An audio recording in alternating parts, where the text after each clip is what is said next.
नमस्कार शेतकरी बांधवांनो, मी गणेश तायडे सह्याद्री ॲग्रो सर्व्हिसेस या यूट्यूब चॅनलमध्ये आपलं सहर्ष स्वागत करतो। आज एक नवीन व्हिडिओ घेऊन येणार आहोत आपल्यासाठी की जे आले पिकामध्ये जैविक स्लरी जे शेतकऱ्यांना ऑर्गॅनिक शेतीवरती जास्त जोर आहे, तर त्यांच्यासाठी एक आपण आज अद्रकमध्ये सडण लागू नये किंवा ज्या प्लॉटमध्ये सडण लागलेली असेल तर त्या प्लॉटची सडण आपण जैविकरित्या कशा पद्धतीने आपण स्टॉप केली पाहिजे याविषयी आज एक वेगळ्या स्लरीविषयी आज आपण चर्चा करणार आहे। त्याआधी तुम्ही चॅनलला नवीन असाल तर चॅनलला सबस्क्राईब करून घ्या आणि व्हिडिओ स्किप न करता पूर्ण व्यवस्थित बघून घ्या। शेतकरी बांधवांनो, आल्याचा जो प्रॉब्लेम आहे महाराष्ट्रामध्ये सडण कंदकुजचा मोठ्या प्रमाणामध्ये प्रॉब्लेम येत होता। त्याचबरोबर नेमॅटोड सूत्रकृमीचा जो पण अतिप्रादुर्भाव झाल्यामुळे बरेचसे प्लॉटची अपटेकिंग स्टॉप झालेली आहे आणि प्लॉट जे आहे का खराब होत आहे। तर त्याच अनुषंगाने जी स्लरी सांगणार आहे तर त्या स्लरीमध्ये आपला नेमॅटोड सूत्रकृमी पण कंट्रोल होणार आहे। त्याचबरोबर आपल्या प्लॉटमध्ये जर सडण वगैरे जर लागलेली असेल तर आपल्या प्लॉटची सडण पण थांबण्यासाठी एकदम चांगल्या प्रकारे त्याचा जे आहे का रिझल्ट मिळतो।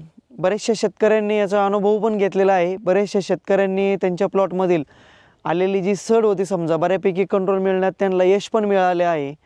जैविक असल्यामुळे थोडासा रिझल्ट लेट मिळतो, पण जमिनीला हानिकारक नसल्यामुळे त्याचबरोबर आपलं पीक चांगल्या पद्धतीने डेव्हलप होण्यासाठी आपल्याला त्याची मदत होत असते।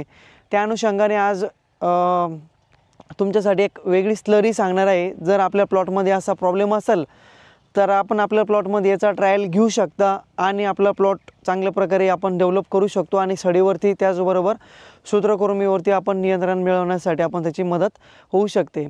तर मी स्लरी सांगणार आहे तर ती तुम्ही जे आहे का व्यवस्थित कुठं आपल्याला जे आहे का 200 लिटर पाण्यामध्ये जे आहे का शिकाकाई पावडर 250 ग्रॅम आपल्याला ती घ्यायची आहे। त्याचबरोबर कडू चिरायता 250 ग्रॅम घ्यायचा आहे त्यामध्ये। त्यानंतर तिसरे आहे वेखंड पावडर आपल्याला त्यामध्ये 250 ग्रॅम घ्यायची आहे। त्यानंतर चौथी आहे लाल मिरची पावडर। तर लाल मिरची पावडर जी आहे का आपल्याला त्यामध्ये घ्यायची आहे 250 ग्रॅम। लाल मिरची पावडर झाल्यानंतर आपल्याला त्यामध्ये बाजरीचे पीठ घ्यायचे आहे 500 ग्रॅम। त्यानंतर त्यामध्ये हिंग जो मिळत असतो मार्केटमध्ये पण हिंग घ्यायचा आहे आपल्याला त्यामध्ये 100 ते 150 ग्रॅम। त्यानंतर सातवी वस्तू आहे त्यामध्ये कापूर घ्यायचा आहे त्यामध्ये आपल्याला 100 ग्रॅम। त्यानंतर आठवी वस्तू आहे त्यामध्ये एरंडीचे तेल ते घ्यायचे आहे आपल्याला 1 लिटर।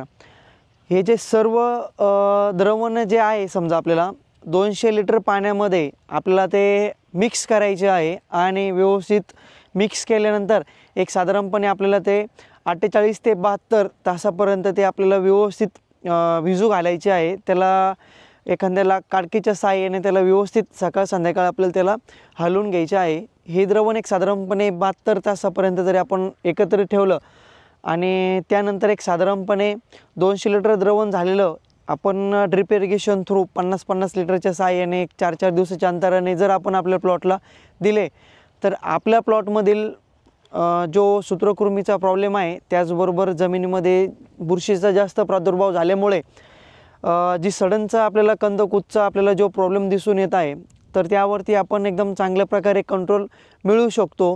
शेतकरी मित्रांनो, याचा जो रिझल्ट आहे थोडासा स्लो येणार आहे पण एकदम चांगल्या प्रकारे रिझल्ट आहे।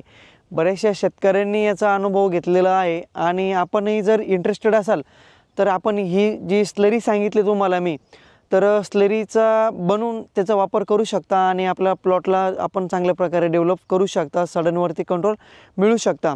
शेतकरी मित्रांनो, असेच नवनवीन व्हिडिओ सेंद्रिय शेतीचे जे वेगवेगळ्या स्लरी आहे त्यांचे पण आपण वेगवेगळे व्हिडिओ आपल्यासाठी घेऊन येतच असतो आणि इथून पुढे आपण कंटिन्यूमध्ये घेऊन येणारच आहे। इतर भाजीपाल्याचे पण आपण वेगवेगळे व्हिडिओ बनवणार आहोत, जसं की शिमला मिर्च झाली, त्यानंतर ढोबळी मिर्च झाली, त्यानंतर टोमॅटो, जे पण व्हेजिटेबल पिकं आहे समजा त्यांचे आपण वेगवेगळे व्हिडिओ बनवणार आहोत। त्याचबरोबर कांद्याविषयी पण सांगणार आहे की कांद्याची टिकवून क्षमता कशी वाढली पाहिजे याविषयी आपण वेगवेगळे व्हिडिओ बनवणार आहोत। व्हिडिओ जर आवडला असेल तर व्हिडिओला लाईक जरूर करा। चॅनलला नवीन असाल तर चॅनलला सबस्क्राईब करायला विसरू नका। धन्यवाद.